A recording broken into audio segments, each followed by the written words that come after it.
this week's Torah portion, we read how Pharaoh, after the Jews left Egypt, realizing that they're not coming back, took chase after them and met up with them at the banks of the Red Sea. Pharaoh was convinced that he would be able to overtake them and convince them to come back to Egypt. Now, the truth of the matter is, Pharaoh didn't have such a big army by then. Why didn't he think for a moment that the Jews would finally take up arms, challenge Pharaoh? Because once they felt and already experienced some sense of freedom, they would never go back, never again. But that doesn't seem to be the thought process of Pharaoh. He thinks that the mere appearance of Pharaoh and a small army will convince them that they should come back where there was sort of some sense of security, even though they had to endure all these hardships. And the answer may be because Pharaoh realized that the Jews had just escaped from Egypt. Were they really convinced that they were going somewhere that was so uniquely more special and could be called their homeland, that it was really the place they were meant to be, where they would feel fulfilled, complete?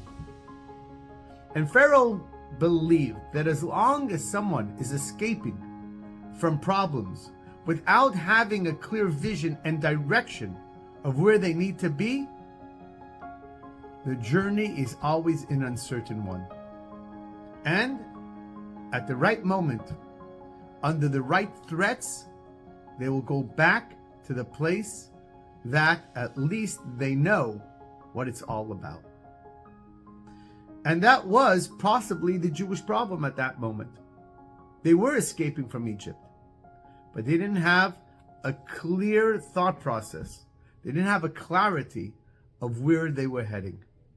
And that's why when the Jews were actually at the sea, with the waters on one side and the Egyptians on the other side, God told Moshe to tell the Jewish people they need to go. Stop thinking about how we're going to overtake the Egyptian people. Maybe we should just give up. Maybe we should commit suicide. The Medrash tells us that there were a whole bunch, 4 groups in fact, deciding what should they do at this moment. And God said, stop thinking. I don't want your prayers. I don't want anything. Just go. I told you that I'm taking you to the land of Egypt. I'm taking you to a mountain where I'm going to give you my doctrine of will. Just go. Finally, you have somewhere a mission. You have a destination. Go there. But the Jews couldn't envision it. And as long as you aren't certain about the direction where you're going and where you need to be, you're always going to have the doubts of where you left, whether that was the right decision or not. And I think that we can learn a lot about this, about people in general. If you think about the situation in Israel, the plight of the Palestinian people, they've made it that if you could only get rid of the Jews, your problem will be solved. Your problem will never be solved by getting rid of someone else. Your problem will be solved if you can figure out what it will take to make your life happy. The presence of someone else is never really going to ultimately bring you satisfaction.